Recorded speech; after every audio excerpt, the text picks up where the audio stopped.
I got it in one take. Applause all around. Can't forget to record. I've actually been really lucky that I haven't or haven't forgotten Yeah, yet. you have a So, good track record. well, so far, I mean, you only had the one blemish on yours, so I'm hoping to not get that one blemish. So we'll see. I'll get into my Pete thing where you kind of go Yeah. do a little meditation for 5 seconds before he goes, "Welcome back, everybody, to so many shows." And I didn't catch on what Valerie was saying in the last episode, so I got to apologize to Valerie. Yes, NCIS. She was Agent Kate Todd gets Uh-huh. sniped out by Mossad, ex-Mossad agent or something like that at the end of season 2. So, and then Spoiler alert. Just spoiler kidding. alert if you haven't watched 22 seasons back in NCIS. Yeah, Yeah.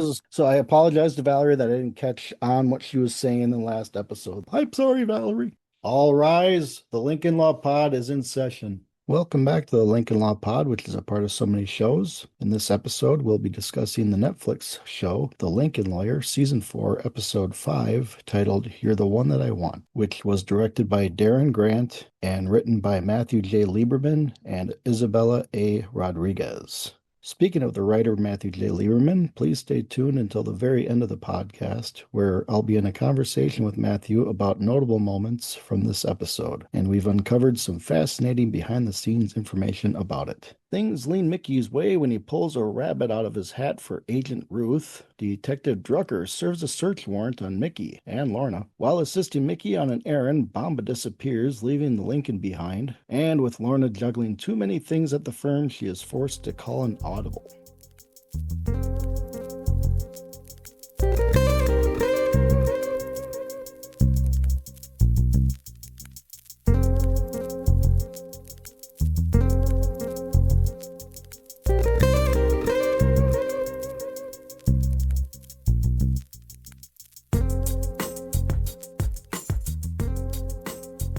Alrighty, welcome back, Tracey. Good to see you again. We only have the dynamic duo of the two of us today, and it's not just you. I mean, it could be anybody. If there's only two people, we're a dynamic duo, so it's better That's than right. yes. So just the two of us. So welcome back for Thank episode you. 5 discussion of The Lincoln Lawyer. Yes. Good episode all around. Question time for the question segment of the podcast. So I heard you had a question for me, so go ahead and fire that Yeah. away. Well, there's a lot of details in this episode, a lot to keep up with and trying to connect the dots. So sometimes I feel like maybe I miss a little bit here or there. So hoping you could help clarify for me kind of the background of the situation with Freddie, the athlete who Lorna was going to help him with a case. And I know he was a client of Jack, who is what, the orthopedic surgeon, Yeah. Maggie's, I don't even want to call him her boyfriend because I'm not going to give it that much weight, but that's who we're talking about.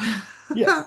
What he when he ran scared when they came in with the search warrant, why was he trying to keep things on the down low? Like, help me understand that better. I think it's because he's trying to protect his future prospects, whether it's Okay. NBA or something like that. Because it Mm-hmm. sounds like he's either in high school or college. Okay. He hurt his knee, and I don't know what he's suing for either. I might have missed that part too in the episode before. Okay. I know they were trying to find a client for this kid, and I just don't, or not a client, to find a An lawyer for the attorney. kid, Mm-hmm. attorney for Mm-hmm. the kid. So I don't know what he's trying to accomplish with a lawyer, but I know Okay. if his name is attached to Mickey's whole situation, it's going to hamper Okay. his future prospects down the road. Right. Right. Okay. That's Okay. what I got from it, Well, at least. So well, that's helpful. That's helpful. I appreciate that. yeah, Okay. I try my best. Then I had a question for you here, quick. I don't know if you caught on to, but the whole Gazarian. So you have Uh-huh. Alex Gazarian, and if I'm not mistaken, I thought in season 2, because I always read subtitles, I thought that the name was Kazarian with a K, like Alex Kazarian. I thought that's what they were Oh, saying in season 2 when he was on the stand because his father's in jail, his uncle's at the bakery. right. So I thought I always wrote down Kazarian, but now we see it's actually written out on the whiteboard. He actually Mm-hmm. circles Gazarian. So I was just kind of curious if you had caught on to that or thought it was Gazarian the whole time or not. Gosh, now that makes me question what I thought before because I was going along with Kazarian. I didn't have any question like, oh, did this change? It didn't seem like that to me, but I may just not have given it that much thought. But he did change his first name, right? And Mickey drew attention to that in season 2, No, right? Like he made it more. no, it's the last name because it's Alex Grant that he goes by. Oh, that's right. That's So right. now Okay. it's, so like I said, I always thought it was Kazarian, and usually I read Okay. subtitles, so I thought that's how it was spelt with a K, Yeah. but Well, they now it's a sound so Z. similar when you got Yes. the X at the end, Alex Kazarian. Yeah. It could, you could hear it either way. Yes. So, okay. No, I didn't think about that. Okay. So, It just kind of caught my ear. I'm like, okay, because like I said, they circled the name on the board. I'm like, okay, it's with a right. G. I haven't gone back to rewatch the scenes where he pleads the fifth when Mickey's grilling him on the stand there. So I haven't gone back to read the subtitles to see if it was a K or a G. Okay. So Okay. There's so many names this season. I'm lucky if I can just remember with a G right now. yes, Gazarian. Yeah. there you go. Oh, we're ready. So we have quite a few storylines going on in this episode, but I'd like to focus on our favorite moments of the episode. So why don't you go ahead and start us off with a favorite of yours? Yeah, one of my favorites was when I heard that Mickey had a date for the evening. Of course, my ears perked up when it was a date, and then it was just so much even better because it was time with Legal Yes. Siegel, and they always just have the best conversations. And Mickey just always seems. I mean, they can be talking about tense things where he's stressed, but there's such an ease about him when he's with Legal that you get so much comfort from him. Yes. And this is a time when he really needs a lot of comfort. So it was good to see him smiling and laughing. That was a really good scene. And Legal always has some good advice. Another Yes. thing that popped in my head during that scene, though, was how much things have changed with like protocols and etiquette. Because, Mickey gets a call from Lorna and he says, I feel like I need to take this one. And Hmm. that's like basically perfectly acceptable, professionally. There's just certain times you think you need to take a call, and that's usually what you say. I really need to take this or whatever. Or maybe it's a family emergency or whatever. But just, do you remember a time, or do you ever think about times when we didn't have cell phones and or pagers or anything that would interrupt us when there was just really no good reason to interrupt your conversation with someone? Yes, very. I mean, I had a pager briefly, but it kind of felt drug dealery a little bit. So, but but yeah, before cell phones, my wife and I, we didn't really get cell phones till maybe like 15, 20 years ago. Hmm. So for the 5 years before that, it was, go out and enjoy a date together and Yeah, and yeah. spend quality time together. That's the best thing. Right. Yeah. It seems a little foreign to me now. And, not that much time has passed, but things have really changed. So that just kind of Yeah. stood out to me. I was like, is that rude of him to take a call? And I'm like, well, that's kind of acceptable now if it's something that's supposedly important. Well, when you But see Lorna's calling and you already said that you have a date, when yeah. you're leaving. And it Yeah. caught her eye too. She's like, Yeah. wait. Yeah. That's true.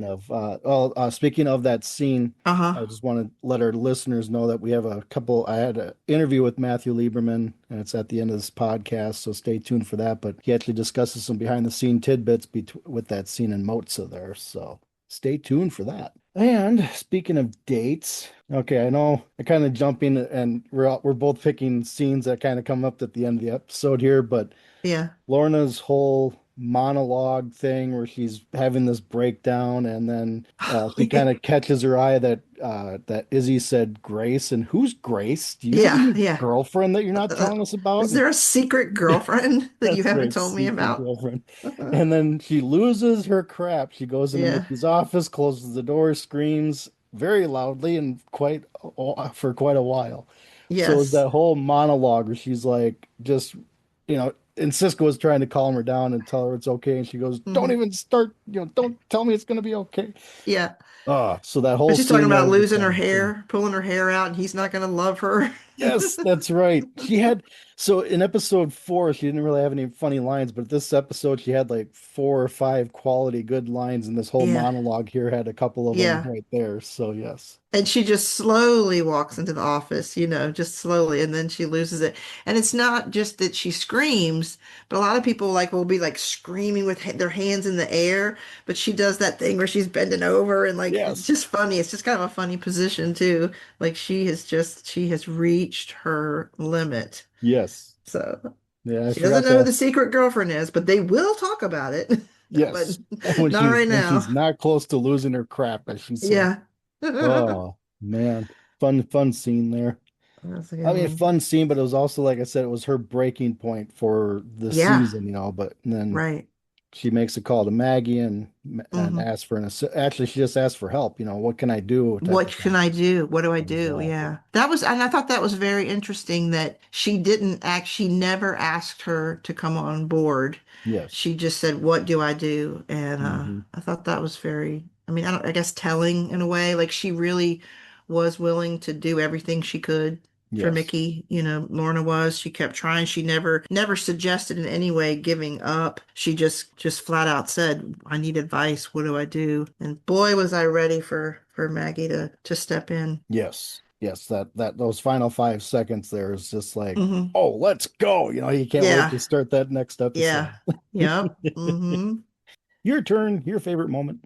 I Oh, know well, it's this is another date, but not one I'm happy about, of course, because I'm not a Jack fan. So Maggie comes in and she's already on a rampage, talking with a parent whose daughter had been bullying Haley online, and she's given her a history lesson and government lesson about the First Amendment, and basically telling her who's boss and that her kid needs to take a video down, I think, or something. yes. But she's already, hot under the collar, rightfully so. And then she has that exchange with Jack where he says, "Well, Mickey did make his bed," like Yes. suggesting that this was all his fault. And just the look on Maggie's face before she says anything, and he can see that look is just Hmm. really, really telling. And I'm like, yeah, Maggie, I feel you. This guy is a jerk. Yes. Mr. Jerkface. I think I put in my notes like he was kind of arrogant with his, well, I'm just Yeah. trying to throw in my 2 cents, type of thing. It's like, Yeah. shut up. Well, and it must be really, I mean, I've not grown up in a dual household with parents dating or anything or having step parents, or there's a lot of fine lines with who gets to even kind of have opinions on certain things. And I think there's certain roads you don't cross into of topics. And, I'm sure they haven't figured out where all those lines are in their relationship. But I mean, it did to me felt like he overstepped, Yep. when he brought her dad into it. Yeah, you can feel all you want about Haley and being concerned for her, but as far as speculating fault of other parents, it's like, back Yes. off. Yeah. But I then he agree. apologizes later, so, Yes. But here's the question, Mike. Is he Yes. really sorry, or is he just sorry that she got mad about it? Oh, that is a good question. Probably the latter, I'm guessing, because she even says, it's kind of like I needed support not to feel attacked or something like that. So Right. yeah. Yeah. Yeah. I just wonder if he really did he regret. I wonder if he really did regret saying it, like thinking that was a bad choice, or if he just tried to smooth things over. Yeah. I'm probably guessing the smoothing things over. He probably Yeah. thinks, I mean, you don't really know what a person's thinking or a character is thinking, Right. especially with like because I was talking to Matthew about the dinner scene with Maggie and Jack too. Hmm. That these scenes aren't in the books, so it was a kind of fun Yeah. to kind of write these scenes and stuff. So yeah, so it's like you don't know what the character's thinking because we didn't get inside this character's head in the books or anything. Right. So I Right. think it's a little bit of both. He is actually sorry, but he's also trying to smooth things over. So Yeah. I'll give him the benefit of the doubt, even though I don't You're want to. good. You're Yes. good. I try to view the glass half full. If you'd listen to Hmm. my last two character spotlights, you wouldn't think that, but but yeah, so I'm still not really sold on Jack, but I did like the line that he had on that walking date in the park or whatever. Where he's like, "Oh, I got to give that guy my card because that is a torn Oh yeah. rotator cuff waiting to In the happen when the making. guy's yeah, Yeah. in the making when the guy's lifting the weights in the park there." I was going to ask you, did you know what park that was? You usually know the parks so well.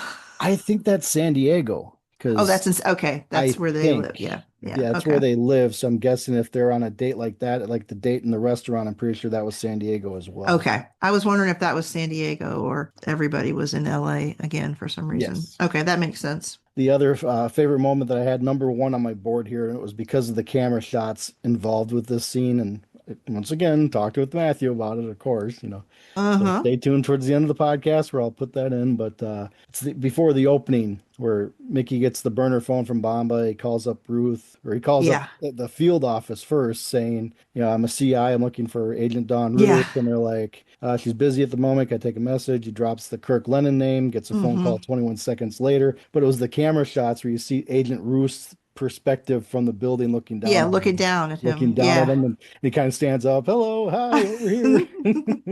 Here I am. So I like that scene because he's trying to set the trap or set the get this whole thing rolling where he's trying to get some information Yeah. from Agent Ruth, and he's got the video that that Haley had grabbed the episode before, and because I just didn't care for Agent Ruth's not stubbornness but gloatiness a little bit, where it's like, well, it'd be your word versus two FBI agents, so good Yeah. luck with that. Yeah. And he's like, Yeah. check your text messages, and then she sees it and it's a different tone, but yeah. Yep. Did you like that scene too, or Yeah. the Yeah, whole for back and sure. forth there? Okay. Yeah, definitely. Because I mean, the conversation was over. There was nothing she could do or would do to help him or whatever. And then Hmm. boom, you know. Yeah, but he gets a present the next day. The Yeah. envelope in his, or it was delivered by a kid on a A scooter, and Bamba scooter. Bamba Yeah. had underneath his fries container or something. So he hands Yeah, back some Mickey food. a greasy envelope with this arrest paperwork in it or something. Mm-hmm. Mm-hmm. Alrighty, your turn. What do you got for another favorite moment? Let's see. Well, I liked when they're, again, it's not necessarily a favorite moment, but there's aspects of it that stood out to me or I liked. But when Drucker brings the team and they're going through the storage facility Hmm. and Lorna is spot on with which cabinets they are allowed to look in and which ones they aren't. Drucker seems like the type who just is going to roll over you but she knew her stuff and she knew which ones he could and couldn't see, and she held her own in that scene. So I always like that from Lorna, Yeah. her sharp tongue Yes. and at the ready. Well, it was also her comments to Mickey while Drucker was going through the file cabinets was Hmm. you should have told him to F off when he showed up and find the garage himself, Yeah, and Mickey's saying we have nothing to hide, but then Drucker finds a piece of paper too. He puts in an envelope, yeah. doesn't share what they are with Mickey Hmm. before leaving, but yeah, so Lorna's there trying to say, Mickey, if it shouldn't be this easy to the LAPD type of thing. So. But I mean, we'll find out what Drucker took away. But I actually had it on as a favorite scene too. Is I have Drucker as a wuss whining about Mickey apparently raking him over the coals about the wallet during that hearing. And I liked Mickey's comeback where he says, "Well, if you think I was raking you over the coals before, wait till I get in front of a jury." So I really Yep. hope Mickey embarrasses the crap out of Drucker in Hmm. court. Hmm. Let's make that happen. Yep. Yes. Oh, already. You got any more, or are you? More of a general one, I guess, just with all the research that Izzy's been doing and continues to do in this episode. And when she gets kind of frustrated and asks Cisco how he deals with all these, dead ends and stuff, and he talks about puzzles. And I like puzzles, so Yes. that was a good explanation, or for me. And I think Izzy likes puzzles too. She may not realize how much she likes them, Yes. because she's not begrudgingly doing any of this research, but you can tell she has become frustrated with some of the dead ends. But then she gets really excited when there's a connection, like Yes. what she found in the yearbook, you Yes. know. So yeah, just kind of watching her navigate this process, because we talked last time about how she's learning a lot about the legal side of things, but she's also getting a lot of investigative experience with Cisco. Yep. And it's just fun watching her kind of figure out what maybe she likes the best or what she feels she's the best at. Yeah. So, Absolutely. I mean, she was a rock star in this episode. In fact, I had hmm. them a great job by the trio, Cisco, Izzy, with an assist from Grace. Grace Yeah. brings up the high school that potentially there's the tornadoes from the Yeah, the tornado mascot or whatever. Yeah. mascot. Yes. Hmm. So Hmm. I thought the trio of them, Grace kind of put her on the right path for figuring Yeah. out what high school and yearbooks to go through. And Cisco does his thing and finds the boat that was registered to the Ferrigno lady. And I kind of like how they split up the work there. Izzy was going to go track down the Spencer guy, and Uh-huh. Cisco was doing the Janine character, and Izzy finds out that the Spencer guy has ALS, and Hmm. I mean, they dig in further, so you'll have to watch the episode to get all the technical stuff that they Yeah. find on them and everything. But yeah, so it was kind of cool how the two of them were working together. Yeah. I guess they're basically using the Spencer guy as like a cover or a hiding place, kind of, because all his records are under conservatorship. And so they That's can't it. really get to anything. So it's kind of like a hiding place Hmm. or hiding person. But yeah, it kind of, well, just as we're talking, it reminds me of course, the yearbook thing reminds me a little bit from Bosch when there's a big reveal with a yearbook, Yeah. But also what I was thinking about as we were talking is Izzy also has some of that aspect of Bosch to her where she just digs in, Yep. and just looks. It's, it may be a needle in a haystack, but she's just going to start, Hmm. and go through until she finds something. Whereas a lot of people, if it's not easy enough, they're not going to go for it. Oh, that's just too many files. That's just Yep. too much to go through, but she just digs in much Yeah, like Bosch would. A little similarity exactly. there. On top of that, she finds out that the connection between Ferrigno and Grant or Kazarian, they were in a Hmm. play of Grease together back in the day. So Hmm. I asked Matthew about which writers are the Grease fans because the Yeah. quote was called Sandy, which is a Oh, character right. from Grease. You had the title of the episode, "You're the One That I Want," which is a song from Grease. So I'm Hmm. like, and then the two characters were in a play of Grease. So I'm like, okay, so who's the Grease writers, Yeah. Grease fans in the writers' room? And Matthew gives the answer for that too. Oh, So you're yeah. teasing Stay us. tuned. Teasing, a lot of teasing here. So yes. Alrighty. So for my final scene that I had written down for a favorite moment of mine was where because the Los Alamitos police station's right on the other side of the border of Orange, California, he has Bamba drop him off at the corner. Bamba parks, goes in with his phone, puts on speakerphone. They talk with Officer Betty to find out why Kirk Lennon was pulled over or arrested at the time. And they find out that he was arrested for a traffic violation, and then he was handed off to Agent Vasquez of Yeah. the FBI. So I kind of From like that whole from stop scene. sign to FBI. Yes, exactly. So all roads connect and lead back to the FBI here. So Yeah. I love how he worded the how he phrased it, Mickey, when he had Bomba put him on speakerphone, is that he was detained in LA County. It's like, well, he Yeah. is detained in LA County. Technically. He can't leave Technically. LA County. So I just love the word phrasing. And then I don't know He's if not Bomba's, lying. yeah, I don't know if Bomba was flirting with the officer, or maybe just trying to put her at ease. He was asking about The Elton John. Elton John and favorite Yeah. song, and she goes traffic violation. Bomba's like, I don't know that one. And when she's walking out, I'm still standing, and it's like, what? Yeah. It's like there's three people and two different conversations going on. Exactly. It's like, you got this going on, that going on. But like Bomba's saying, this is probably the nicest police station I've ever been inside of. It was pretty nice looking. Yes, It it was. was definitely. That was cool. Alrighty. So yeah, let's move on. Do you have any character spotlights that you want to discuss, or if you have any other notes from moments or highlights? Well, I'd have for character spotlight, I would have to go with Maggie, primarily because she had the big punch at the end, Hmm. walking in to, but that was a real kind of page turner event, and it just gets you fired up for the next episode. But she was just being tough the whole episode, she was Yep. defending Haley and trying to get that situation squared away. She was, put Jack on notice when he said the wrong thing, and she was there. She has been there to listen to Lorna quite a bit this season as she struggles through the case and stuff. And we didn't see her make the decision to come forward as co-counsel, but it all made sense, of course. And that was a really good moment.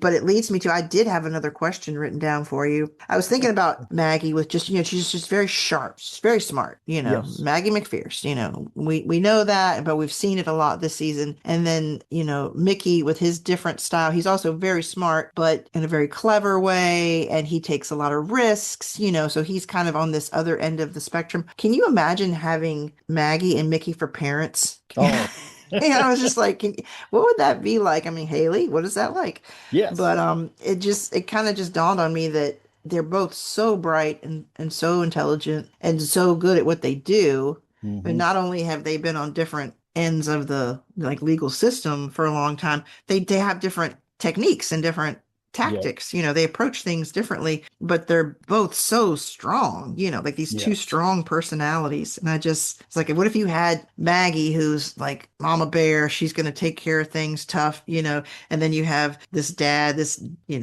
dreamy dad, whatever, but that has that charisma and everything that gets he gets a lot of things through his charisma and stuff like that. Just, I don't know. That's just two big personalities. That's hard for me to imagine having two parents like that. So I just wondered what you thought. Yeah, you'd have to kind of put yourself in the shoes of Haley there, and it's like Yeah. to have two parents that are equally strong and smart and intelligent. You won't be able to get away with much, I'm guessing. Haley probably Right. didn't get That's away with true. much Yeah. when she was living with both of them, and now that they're, separated and stuff, it's like you still have the fierceness of both characters. Boy, Yeah.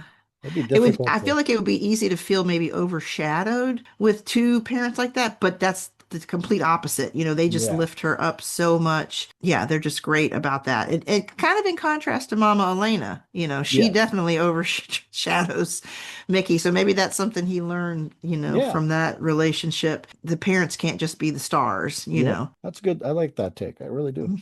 That's awesome. Alrighty, for my character spotlight, I mean, it's hard to pick a specific I person. know. Want to highlight this guy again because this episode he was still kind of driving on my nerves, listening to music too loud, Yeah. getting food over himself and in the truck, it looked like. Yeah. But Bomb also disappears during this episode when Yeah. he was supposed to be picking up Mickey after the whole legs on the ground or boots on the ground type of character Hmm. for helping him out. But Bamba calls him up from Twin Cities Correctional. He's been locked back up. And the phrase that caught my attention was Bamba said that he came out and he was parked like a foot into the red zone or whatever, something like Yeah. that. Hmm. But he said that one thing led to another. I'm like, well, what's the one thing led to another? Oh, yeah. I'm like, did you get in a fight with this police officer? And Yeah. that's why Where are he the got, yeah, I details? know. Yeah. It's like, he says he got arrested on some parole violation BS thing, but I'm like, if one thing led to another means you got into a yelling or a physical altercation with the police, Yeah. and It it's not just escalated for some, some reason. yes. Yeah. So I'm hoping nothing serious because, I mean, Hmm. Mickey needs a driver. I mean, Yeah. he wasn't the best driver, but Matthew and I talk about that too. Stay tuned for the end of this episode for that. So I know so many teases. Yay. But yes, so anything else on your notes there? Do you want to bring up or are you good? No, I'm good. Awesome. Sparks meters time. So, what did you have this episode ranked as?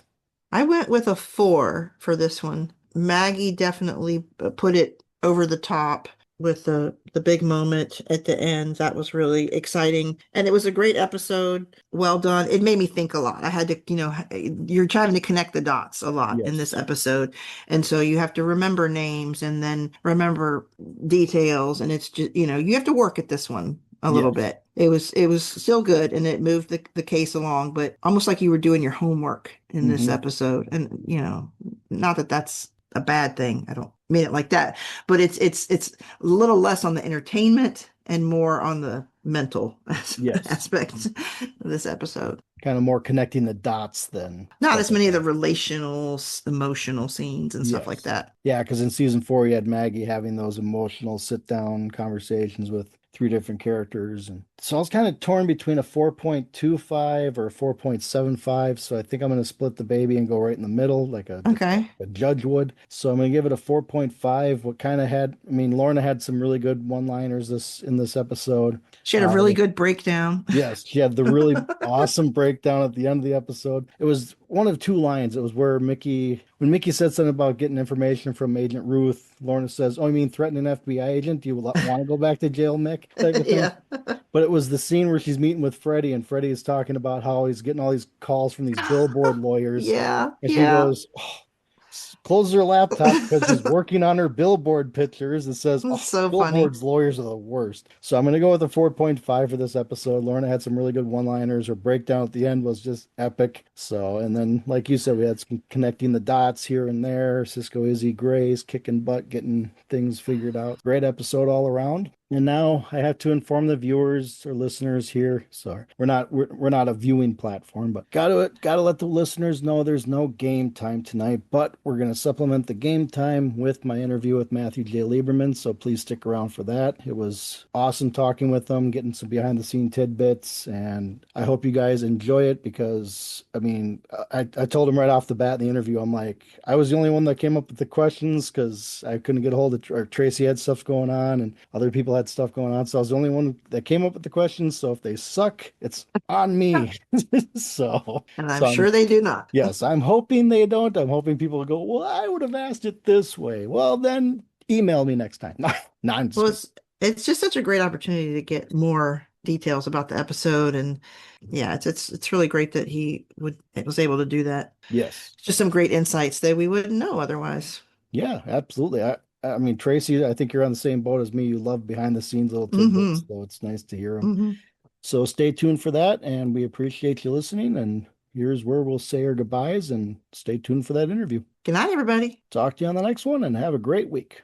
Joining me today is Matthew J. Lieberman, one of the writers on the Lincoln Lawyer. He's written one episode in season 2, 2 episodes in season 3, and he's helped write 3 episodes in season 4. So, Matthew, welcome to the podcast. I appreciate you joining me tonight. My pleasure. First question I had for you, I didn't get any questions from anybody else to help me out with this. So these are all my What? questions. I know. So Great. Let's do it. if they're bad, you can just blame me. When did you Should say start great. becoming a writer? When did I start becoming a writer? Yes. I feel like I was always a writer. I just didn't know that I would end up doing it, for a living. But in terms of being a writer, like a working writer in film and TV, well, my first professional credit was, I think, 20 years ago. Oh, wow. Yeah. Done it for a while. What was I was, that? Just out of I was curiosity. 12. It was a show called Judging Amy. Judging Amy. Sweet. I think my wife watched that show The back. last season. Okay. How many episodes did you write on that? 2. Just 2 episodes then? Okay. Well, you got to start somewhere, right? So, Right. and was there someone or something that inspired you to become a writer? Well, I was a voracious reader. My parents were voracious readers. I was an English major in college. I was just always fascinated by reading and writing, not so much my own, but like reading other people's writing.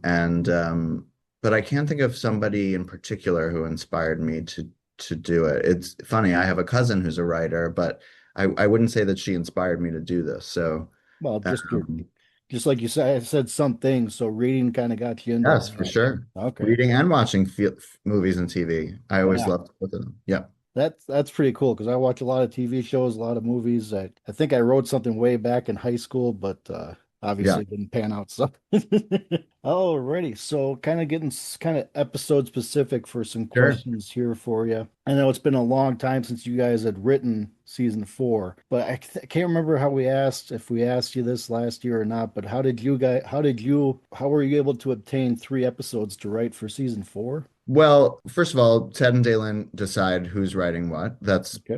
part of their purview. So I wrote 402 by myself, and then I co-wrote 405 and 409 with different members of our support staff. Ted and Dalen like to give everyone here an opportunity to write at least a half a script Yep. if there's room. Sometimes it's hard. So, but they don't end up getting a whole script. So that was part of what was happening. I was sort of mentoring and also writing with Isabella for 405, and Isabella, who was our writer's assistant in the room, and Audrey, who was Ted's assistant at the time, for 409. Okay. Yeah, And Isabella is now in season 5. Isabella became our staff writer, and Audrey became our writer's assistant. Well, that's awesome. Glad to hear that. Mm-hmm. They're moving on up because when I was reaching out to people, I reached out to Audrey first because we still had her as a contact for an assistant for Ted. So when she's like, "Nope, I got moved up," I'm like, "Oh, congrats!" That's right. That's right. The one scene that stuck out in my mind was Mickey Holler waiting outside the federal building when he calls Agent Ruth or calls the main line, drops the name, and 21 seconds she calls back. Was that written in the script as being behind the building? It was a combination. We've shot at that building before, and we knew we couldn't be any closer to the building. So when we were breaking the episode, we were trying to be clever about how to be there but not be too close to the building. So Okay. a lot of these decisions are made in the writer's room as a group. Okay. Yeah. So you figure out a lot of it, and then you sit down when you're writing the script to figure out exactly who's going to say what. But a lot of all of the story is figured out as a group. Okay, cool. I noticed that Jack kind of steps in some crap when he's talking to Maggie at the restaurant. Makes up for a little bit later on by apologizing, not really, but kind of apologizing. But I was kind of curious, did you and Isabella, because those scenes like that aren't in the book, so there's not really any source material to get from. So I was kind of curious if you and Isabella kind of worked on something like that, or maybe you and another writer are kind of working on the dialogue for that scene. Yeah, I mean, the dialogue, when you get into a scene like that, again, we knew what was going to happen in the scene because the whole group had figured it out together. But when you get into a scene like that, you're just trying to find a way to make it feel like two people who are really talking to each other. And that is sort of the magic of what we do. Building that relationship between Maggie and Jack was was something that, we sort of could do anything we wanted with it, because to your point, it's not from the book. It's something that we made up. We always knew that what was happening in what we call our A story, which is what's happening with Mickey, would sort of hover over everything else that was happening in the season. And that includes that scene. Okay. Well, I was curious about that because I'm like, it's like getting the dialogue back and forth, where Maggie just kind of like, excuse me, Yeah. and pulled I off think brilliantly. they're both great in that scene, but I love seeing those sides of Maggie, where we get a little insight into what pushes her buttons and stuff like that. Yep. So if you haven't listened to the third I have not listened to this podcast season yet, yet. I have not. okay, I make a point that I'm not a big fan of Bamba Bishop in the You're series. not. In the book, he's a likable character, but in the series here, you kind of get a different view of Bamba, especially in this fifth episode where he's outside Mickey's house with the music blaring. He's That's right. eating food in the Lincoln. He's making a Right. mess. So I was just kind of curious, what was the writers group thinking on the Bamba Bishop storyline? Well, I love that you bring that up, actually. We have had a driver. Mickey has had many drivers in the history of the show. Hmm. That comes from the book too. And we just wanted to make sure that he was different, to be honest. And so one of the pitches had been, that he eats in the car, that he listens to loud music, that he's not a professional driver. I don't know how far you've gotten in the season, but you will come to love him. I know that you don't love that moment, and you're not supposed to be honest. Like, Yes. Mickey has a look on his face that sort of echoes probably how you're feeling about it, Yes.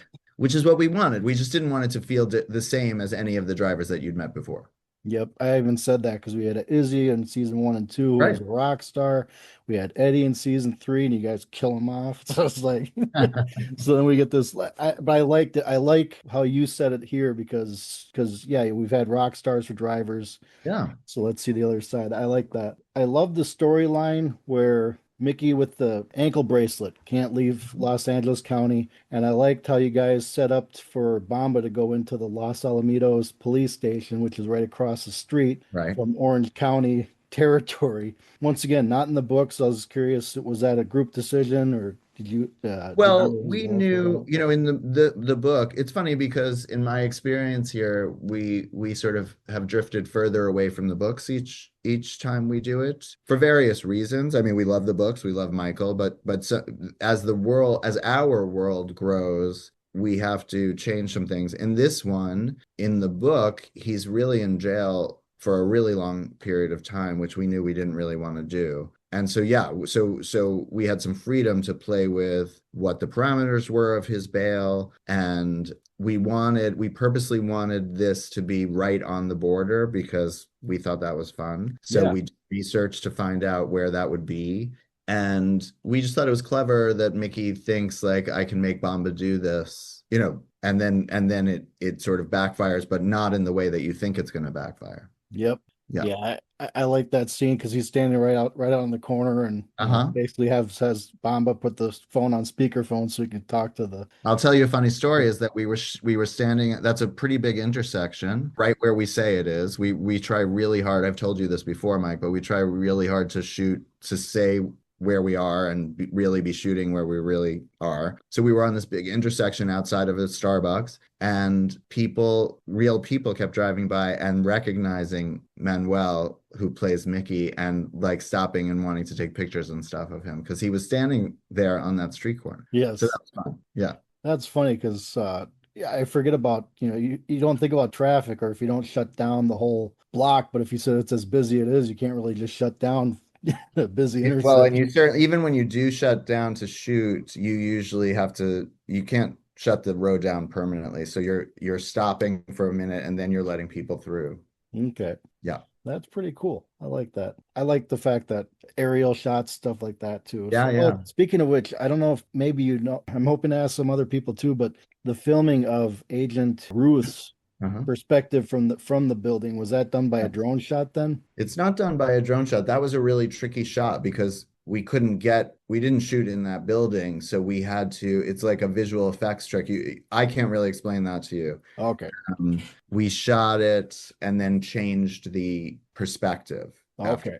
Okay, cool. I was just curious about that because I'm like, We did use a drone for other things, but not for that. alrighty, I have some questions for Dalen or Ted about, were there any, because I'm a huge fan of camera shots. I've said Yeah, that to Ted and Dalen, yeah. and you guys seem to step up the game every single Oh, season and that's every good. single episode. So I just love Good it. to hear. Oh, who's the Grease fan in the writer's room with the storyline? I mean, I think we have an embarrassment of riches when it comes to the Grease fans. I think that Okay. probably everyone in that room has been in a production of Grease at some point in their lives. Okay, I was curious about that because Grace leads Izzy to a major bomb about finding this Yeah. girlfriend of, or the one of the names on the Yes. oil. Connecting the dots. Yeah. Exactly.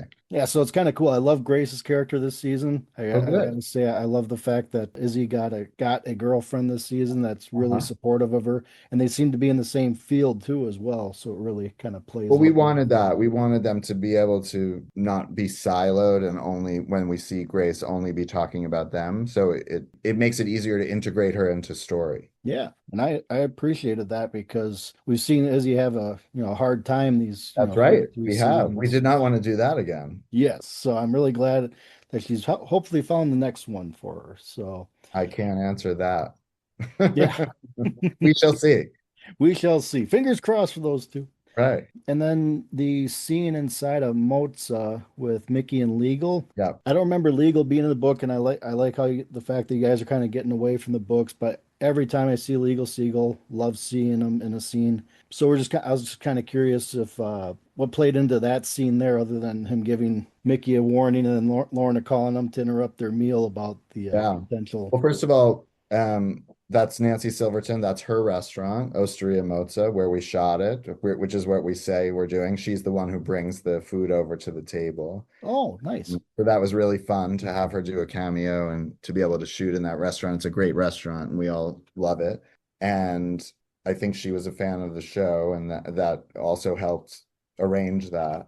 Okay. Um, I think I think we love to echo you. We love those scenes with Legal and the I think some of these people, this is true about Mickey's mother as well, and certainly about Legal, they bring out different sides of Mickey, and we love that. So, this is the real father figure in his life. Uh, Hmm. what I love a lot of things about that scene, but you bring up that Lorna calls in the middle of it with not good news, and the idea there is that he doesn't want to upset Legal. He's upset, but he doesn't want to make Legal upset too. And I just love that part of it, that like we know what he's hearing and we know what they're saying, and he doesn't want to make Legal upset. Yeah. Great scene by both Manuel and Yes. Elliot in that scene. But that's a nice little tidbit that the owner of the restaurant's Uh-huh. the one that brings them over. I don't know what it is, but it's like a mozzarella ball on like some meat or Well, something. we let Nancy, the chef, decide what she would bring over to the table, and that's what she wanted to bring. Yeah, That is awesome. It looked excellent. So next time I get out to LA, I'll have to try you it should out. try it. Exactly. It's on the list of places to try, but you can only get to so many I places. know, we do. We make a long list for people. Good. So last question for episode 5 is Lorna's scene at the end, towards the end of the episode, where she goes in the office, screams her head off after she's, I got this going on, I got that going on. But after she screams out, Izzy and Cisco just kind of go back to their work, looking I at the love computer. that. I love everything about that scene. And of course, Becky Newton, who plays Lorna, she's so great. And it's a great sort of monologue that she has there before the scream. And we always knew that the whole season up till that point is building towards the pressure that she's under, and then it finally is released with that scream. Yes. And I think hopefully I appreciate you saying bringing it up, and hopefully like it is earned. And I think they all just are so great. I think to your point, I don't think Cisco and Izzy know what to do in that moment because they know how Lorna feels and they can't make it any better. Yep. Even when Cisco is like about to say, everything's going to be okay, Yes. Lorna just cuts him off She saying, knows. no. That's right. She knows what's coming and she doesn't want to hear it. Awesome. I And then love the last Becky. line, I just have to say the last line of that episode, I love, everyone loves. That's like one of our favorite moments of that episode. So, And I love the build up to that. We yeah, obviously I'm a book reader, so I knew it was coming, but yeah, just to have that be the final scene where you see Maggie put the briefcase down on yes, the table and say that line, it's like, oh right, here we go. I know, I know. Next Right. episode, let's do it, type of thing. Good. That's what we want. Exactly. So, like I said, being a fan of it. So, thank you for your time on episode 5 questions. And My pleasure. I'll see you again for episode 9. exactly. We'll see each other for episode 9. And that'll wrap up our discussion about this episode of The Lincoln Lawyer, which all 4 seasons are now available on Netflix. We thank you for tuning in, and we hope you enjoyed this episode of The Lincoln Law Pod, which is a part of So Many Shows and SoManyShows.com. The website is still undergoing maintenance, so for the time being, you can find this podcast and others on the So Many Shows YouTube channel. While there, keep an eye open for the constantly dropping mashup podcasts in which we discuss a variety of shows. Also, don't forget to like and subscribe to the channel. If you haven't already, be sure to follow us on our socials at Lincoln Law Pod on Twitter and Instagram. You can also find up-to-date news and podcast drops on the Lincoln Lawyer Lounge on the Facebook group page. We will reconvene as soon as possible for the next episode, so stay tuned. And with that, it is time for us to say goodbye.